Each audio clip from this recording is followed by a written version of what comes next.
jërëjëf Wilane régime bu bees bi de wax dëgg yàlla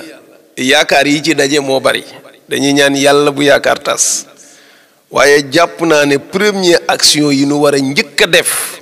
pour sexal ko nit ñi en attendant ñu mën leen a muñal as tuut parce que nag urgence yi dafa bari de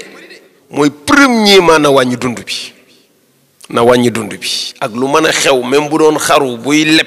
lu mu def nañ fexe premier jéego yi ñu wàññi dund bi pour nit ñi mën leen a muñal as tuut ñu xool nag yan action la ñuy teg lekk gi cher na naan bi cher na te jaarul yoon courant cher na ndox cher na te factures yi vraiment ñépp ko jàmbat moo tax ma jàpp ne ñoom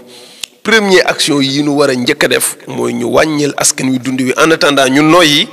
ñu door a xool nag nan la ñuy régler yeneen secteurs yi des parce que ëttu attekaay yii kat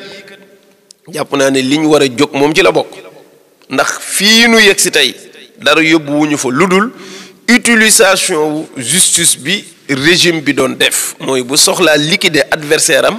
dem ak moom ci ëttu attekaay ya def ca lu ko neex askan wi fipp bakkan yi fi faatu deret yi tuuru alal yi yàqu yépp loxo justice bi ci biir moo tax ma jàpp ne président Diomaye bi muy campagne am góor gu ko jox bale bi xamul tax mu jox ko de waaye bale bi junju la de fokk ci am ñu nu bale moom ci administration bi fokk mu am ñu mu bale ci justice bi fokk mu am ñu bale parce que am na ñoo xam ne bàyyi leen fa pombiteer bu nëb la ci saako dañuy yàq di funax te mboolem scandale yi fi jaar wala fitna yi fi jaar ak yépp seen loxo dafa ne ci biir ñooñu boo leen raxasul même système bi jàlloon moo fi nekkaat